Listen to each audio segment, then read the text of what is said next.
Number 5. One of the largest caves in the world is the Kentucky Mammoth Cave, which is over 392 miles long. It's extremely popular with tourists in the area, not for its beautiful sights and awe-inspiring rock formations, but because many people believe the cave is actually haunted. Countless apparitions have been witnessed in the cave, including tourists who passed away, an old woman who left her husband to die, and even Floyd Collins, a well-known explorer who became wedged in one of the cave's passageways, unable to escape.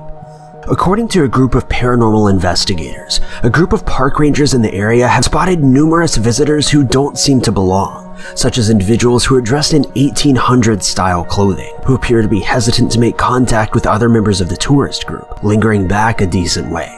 On countless occasions, park rangers have halted tour groups to speak to these individuals, only for them to disappear out of view, never to be seen again. One time, a ranger claims to have been violently shoved while leading a tour, an act which was witnessed by many people.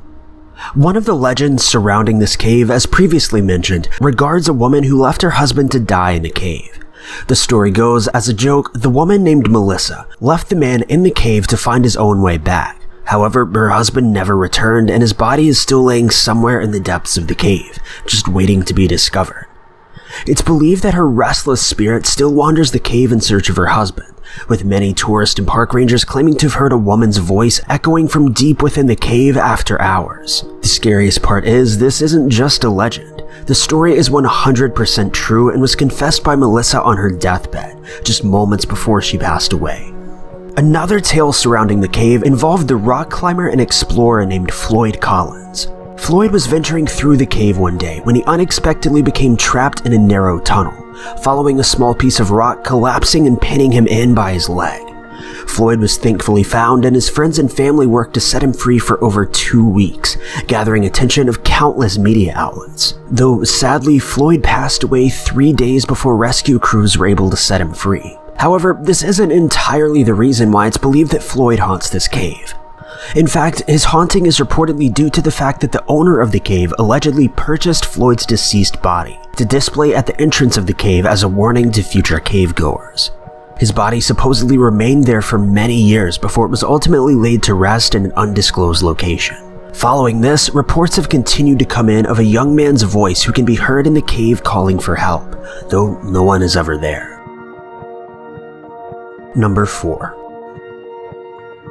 Nearly 2,000 years ago, a group of Russian soldiers rushed into a small underground tunnel system and prepared to defend Syria, a Russian ally, from the Persians. However, instead of being met by Persian soldiers in the underground system, they were met by a dark cloud of smoke that turned into acid once inside their lungs. The soldiers had no choice but to inhale the smoke and died within minutes. Just feet away from the bodies of the Russian soldiers lie the body of a Persian soldier as well, who died in a very similar manner. It's believed that he ended up killing himself as he had not planned an escape route after detonating his weapon. These 20 men died in 256 AD and are widely believed to be the first victims of chemical warfare, according to modern research. Their case has remained cold for quite some time, as there was very little evidence left behind from the body's initial discovery back in 1933. However, new analysis has shown that these soldiers were very likely gassed in their own bunker. Around the year 250, the Persians wanted to take control of Syria. However, Syria was surrounded by extremely thick walls, meaning the Persians had to get crafty in order to penetrate their security. To do this, the Persians created many underground tunneling systems in an attempt to dig underneath the Syrian walls and ambush the entire city. However, the Syrians and Russians caught wind of this and began digging tunnels of their own, hoping to intercept these Persian tunnels and put an end to their imminent attack. When the bodies of these soldiers were originally discovered back in 1933, the archaeologist who found them claimed that the soldiers had simply died in combat, likely from a hand-to-hand attack. However, a more recent investigator didn't accept these findings and set out to gather more information. Upon further examination, the researcher found traces of butamin in the cave, which is a tar-like substance that can be turned into a gas, then set on fire or breathed in as a means to take out large groups of enemies. The researcher believes that somewhere down the line, the Persians secretly intercepted one of the Russian caves. As soon as they broke through the wall, he believes that they sent large amounts of this chemical into the cave, then attempting to set it ablaze. However, something appears to have gone wrong, and the Persians ended up attacking themselves a bit as well.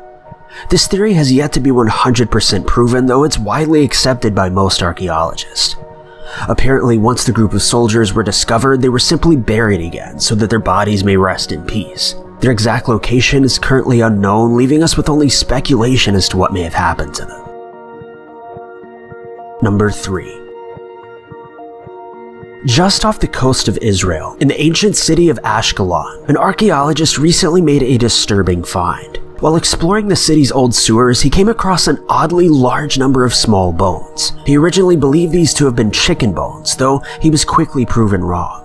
These bones were, in fact, human. Worse yet, they were from infants. After a search was conducted, it was found that over 100 babies had been dumped here, making it the largest infant grave to have ever been discovered. The researcher was truly baffled as to how these bones got here, and most importantly, why. They were promptly taken to a forensic specialist who examined the bones, ultimately concluding that they were perfectly healthy bones, and the children appeared to be quite well at the time of their death. According to these tests, none of the infants had lived longer than a week before their passing, with most appearing to have only lived a few days. Apparently, in Russian times, it wasn't uncommon for infants to be killed as a form of, quote, birth control. This was due to the fact that babies weren't considered to be fully human until they had been raised. This led many women to perform an act which has been dubbed exposure, in which the mother of an unwanted child would leave the baby in a quiet public area, in hopes that someone would find it and take care of it. However, if the child died, it was determined to have been the will of the gods.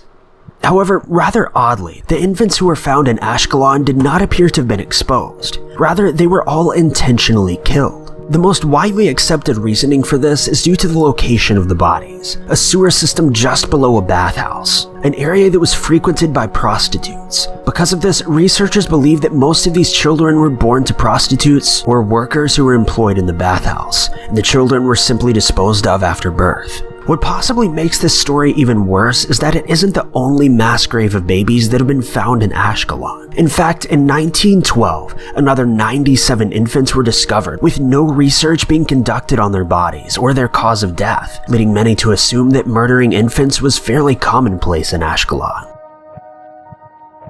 Number 2. In 1980, a Californian mother decided to spend her afternoon cleaning out her garage. She found the usual piles of trash, old knickknacks, etc. However, she eventually came upon a strange-looking carton, pushed all the way to the back of the garage. She opened it up and found the corpse of a young girl and infant. She phoned the police immediately, and investigators arrived at the scene in minutes. Contrary to what many expected, while the children inside the box were in fact murdered, their murders were anything but recent. In fact, they're believed to have died at least 2 centuries ago, with their bodies having been taken from a cave located in Mexico. According to researchers, back in 1966, 14 years before the garage was cleaned out, 2 teenagers lived in the home who were fascinated by mummies and archaeology. They wanted to make their first find together and headed to a series of northern Mexico caves, where they had heard a group of Indian tribes used to bury their dead. So they packed up, headed to the caves, and came back with the bodies of a young girl and infant. The 2 smuggled the bodies across the Mexican border, which was surprisingly easy to do in the 80s, and headed back home. However, they encountered a huge problem. What did they do with the bodies? They were unable to display them or turn them into a museum, as it would expose their crime. However, before they could come to an agreement of what to do, the 2 were both drafted into the military, leaving them with just one option: place the bodies in a box and hope for the best. The bodies were eventually traced back to the teens 14 years later, and after being questioned, the teens, who are now adults, both confessed to the crime, but neither were charged. The boys arranged to have the mummies displayed in a museum where they remain to this day. Number 1.